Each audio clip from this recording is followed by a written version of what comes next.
Welcome back to Waterpark Rangers Let's Play Pikmin. In the last episode, as you remember, we pretty much just finished watching the ending of the game, and in this episode I'm going to show you a bit of a feature in the game called Challenge Mode. Now, you unlock Challenge Mode after you find red, yellow, and blue Pikmin inside the regular story mode of the game. So I'm just going to give you a few videos showing you what Challenge Mode is about. We're not really going to try and set any kind of scores.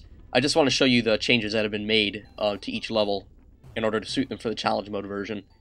So as you can see, you start out with 3 different colored Pikmin sprouts, and the basic premise of Challenge Mode is just to take these Pikmin sprouts and go around collecting everything in the level and try and grow as many Pikmin as you can before the day is out. It's a very simple premise, but people who take it seriously, though I don't really know that many of them, try really hard to get the highest possible scores in Challenge Mode, and that is not easy to do by any stretch of the imagination. So changes that are made to Challenge Mode of the impact site include a bread bug, which was previously not here, some fire jets, which are just a little bit tricky to work around, and as you can see, the ship, the Dolphin, has been removed. There is no ship in Challenge Mode because there are no ship parts to collect, and that also means that Olimar can't heal, so you have to be a little bit careful with Olimar in battle. And each Challenge Mode area also has a ton of pellets and stuff added to them, though you might not be able to tell this as easily for the impact site, because, well, in the normal version of the game, there were already so many pellets there to begin with. And some other general differences include basically sped up music.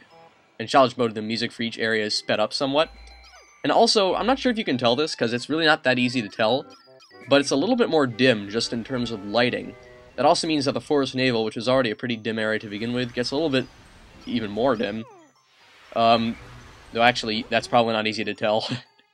Once again, you kind of have to play the game pretty consistently to tell these differences. I kind of wonder why they even went ahead and made Challenge Mode more dim. I don't think it makes a difference. Also, I've heard that maybe the length of the day is just slightly longer in Challenge Mode. I'm not sure if that's true. It could be, but I've never really bothered to find out.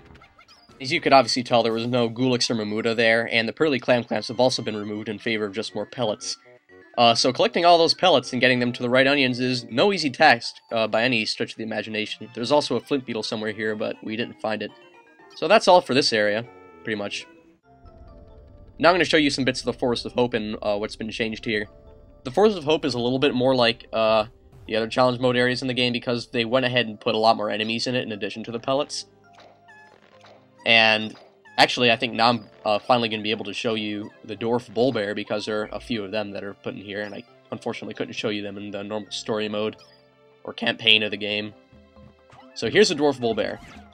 They have a little bit more HP than Dwarf Bulborbs, and yeah, that's pretty much it. Oh yeah, oh wow, that was close. I think our Pikmin lived. Another difference about them is that they actually take 2 critical hits to defeat. Instead of just throwing 1 on top of them, it takes 2. This was changed in Pikmin 2. In Pikmin 2, they might have a little bit more HP, but I think they still die from 1 critical hit to the top.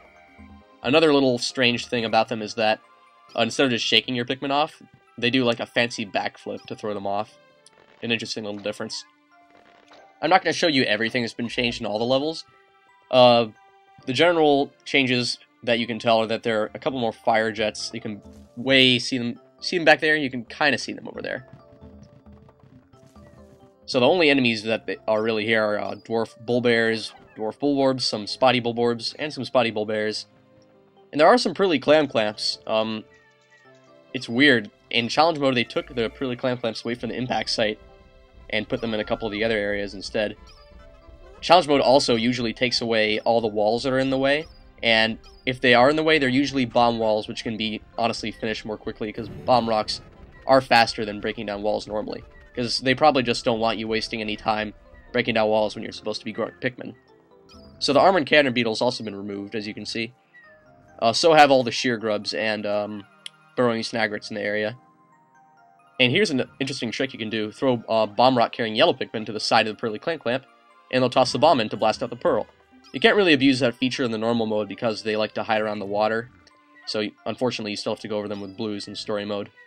Except for one, though that really doesn't matter at this point. And you can also throw them at sleeping enemies to wake them up and damage them. And that would have been a little bit more successful if the Pikmin hadn't died. So now we're going to see a bit of the Forest Naval.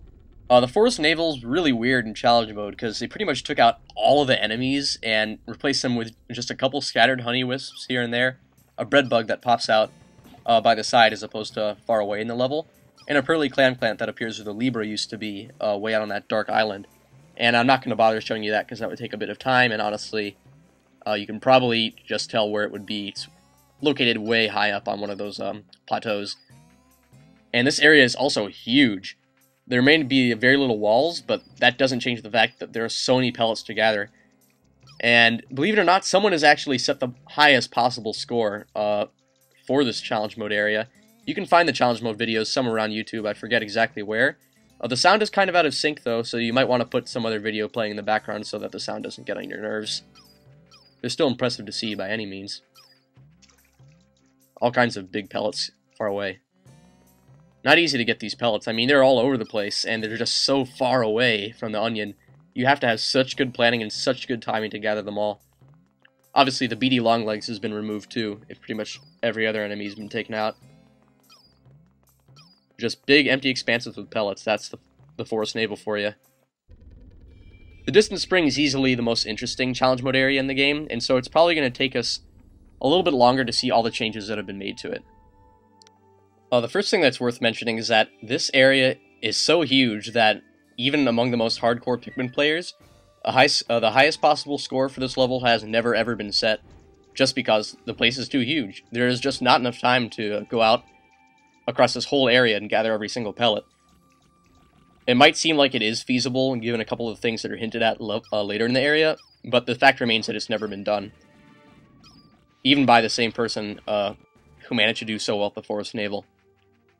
This could be due to the fact that the crushing glitch seems to happen a lot here, because there are some enemies that are particularly prone to it. And as you saw, there was actually nothing where the repair type bolt normally is, so that's a hint that they were possibly trying to save players some time by taking out that frustrating little segment, as well as stuff around the UV lamp. That's all gone.